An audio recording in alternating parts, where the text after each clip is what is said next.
ये गेट खुला है, ये जल्दी घर आ गए क्या? Welcome my dear wife. देखो मुझे ना तुम्हारे आने का आभास हो गया था। मैं पानी की बोतल निकाल रहा था, बस मुझे लगा कि यार पक्का तुम आई हो। मैं तुरंत तुम्हारा स्वागत करने के लिए गेट पर आ गया है। और तुम्हें कुछ बोलने की जरूरत नहीं है। गैस पर चाय, चीनी, दूध, इलायची, अदरक के साथ डांडिया कर रहे हैं और उसके साथ मैंने बनाई है तुम्हारी फेवरेट पनीर सैंडविच। तुम आज उस वाली जॉब को भी बाय बाय कराए ना? रीजन भी कोई सॉलिड ही होगा।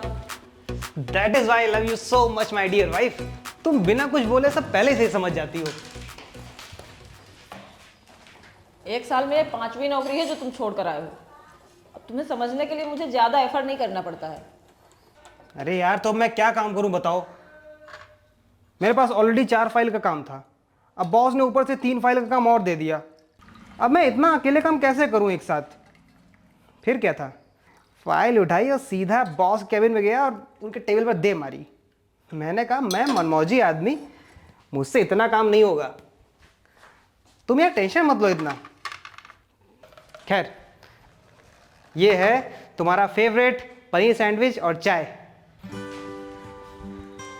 वाह वाह शहंशाह जी, नौकरी तो तुम छोड़ कर चले आए हो। अब ये तुम्हारे राजसी ठाठ वाले शौक कैसे पूरे होंगे?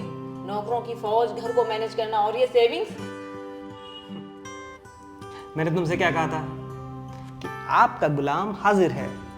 और यार बाकी घर की साफ सफाई तो वो लक्ष्मी करके जाती ही है ना, और छोटे मोटे काम घर के वो मैं निपटा देता हूँ चिटी रोबोट की तरह। तो ज़्यादा तुम टेंशन मत लो यार। अब इसके बाद जो बचता है वो सब सेविंग्स ही सेविंग्स हैं। मतलब नौकरी करने का कोई प्लान नहीं है? मैंने ऐसा बोला? मैं ऐसा नहीं कह रहा हूँ मैं नौकरी नहीं करूँगा, बस एक कोई ढंग की कंफर्टेबल जॉब अगर मिल जाती है मेरे टाइप की तो मुझे करने में कोई एतराज़ नहीं। मतलब नौकरी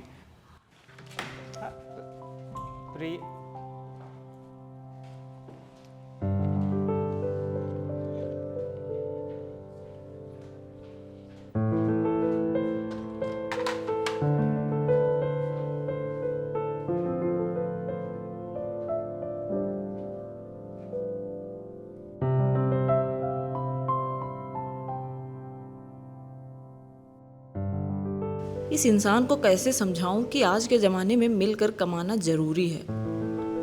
पूरा घर तो संभाल नहीं सकते और कमाना भी नहीं चाहते, बस आराम से पड़े रहना है। टन टन।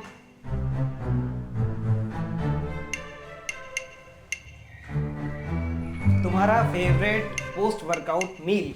यार ये तो मैं खुद भी बना सकती थी। यार जल्दी उठ गए थे तो कम से कम जहाँ जहाँ जॉब के लिए अप्लाई किया हो वो मेल्स ही चेक कर लिए होते। तुम फिर शुरू हो गए ना सुबह सुबह। यार तुम्हारे लिए तुम्हारा फेवरेट शेक लेके आया हूँ।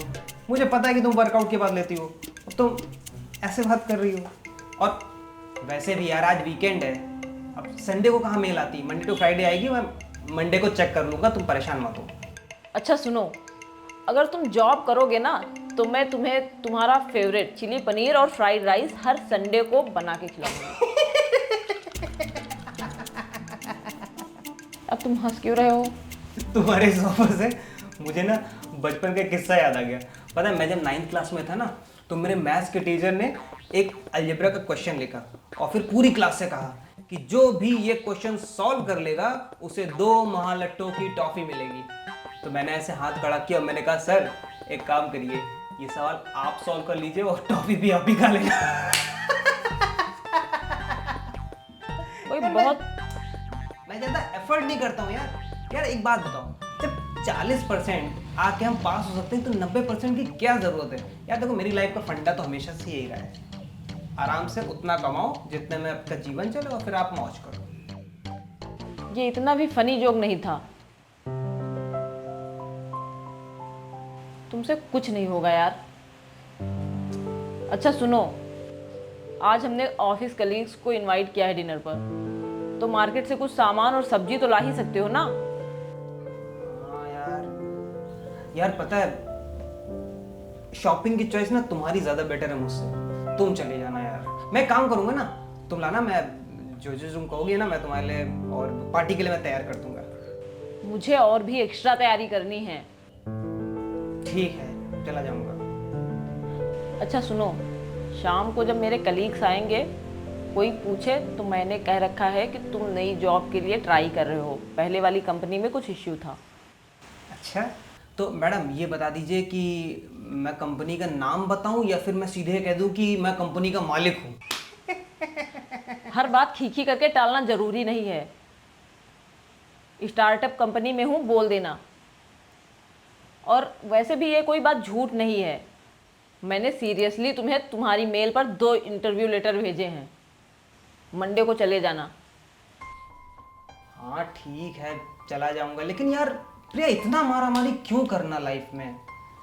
हम दोनों की लाइफ ठीक तो चल रही है ना, मतलब तुम बाहर का जॉब करती हो, अच्छा कमा रही हो, मैं घर संभाल रहा हूँ, तुम मेरी मिस्टर हो और मैं तुम्हारा मिसेस घर का, तो इसमें क्या बुराई है? आई विश कि मेरे पास कोई ऐसी मशीन हो जिससे हमारी पर्सनैलिटी बदल जाए। क्यों? अगर तुम औरत होके बाहर नौकरी पे जा सकती हो तो मैं क्या घर का काम नहीं कर सकता? इसमें क्या बुराई है यार? क्या इससे मेरी मर्दानगी और तुम्हारी औरत होने में कोई कमी हो जाएगी? हम लोग रियल बन के क्यों नहीं अपनी जिंदगी बिता सकते? रियल बन के? हम लोग जिस सोसाइटी में रह रहे हैं ना, अगर इस सोसाइटी में हम 24 घंटे रियल बनकर रहने लगे तो सारे रिश्ते खत्म हो जाएंगे हम लोगों के, सोसाइटी से बाहर कर दिए जाएंगे हम लोग। और आखिर रहना तो हमें इसी सोसाइटी में है ना, तो उन्हीं के हिसाब से ही रहना पड़ेगा। वैसे भी नहीं यार, सोसाइटी के लोग क्या सोचेंगे हम लोगों के बारे में? यार अब लोग क्या सोचेंगे ये भी हम सोचेंगे तो फिर लोग क्या सोचेंगे? Listen Priya, I really don't care about the society. यार हम किस जमाने में जी रहे हैं? ये आज का जमाना है, यार दोनों लोगों के बीच में एक म्यूचुअल अंडरस्टैंडिंग होना जरूरी है, दैट्स इट।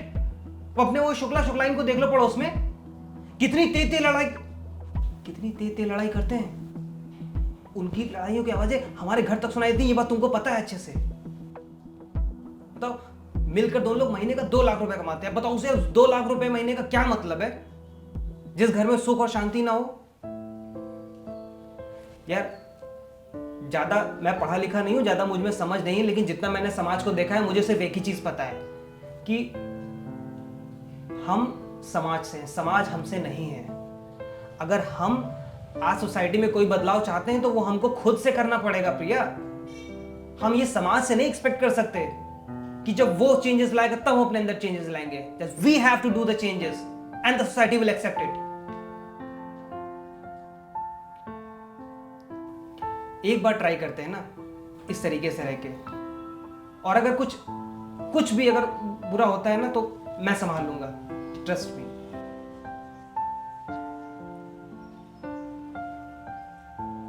संस्कार उम्र से भी बड़े हैं। अब यार तुम टांग खिंचाई करना शुरू कर दियो। चलो चलो सदी लेने चलते हैं। और ये तुम्हारा shake. Thank you. Let's go.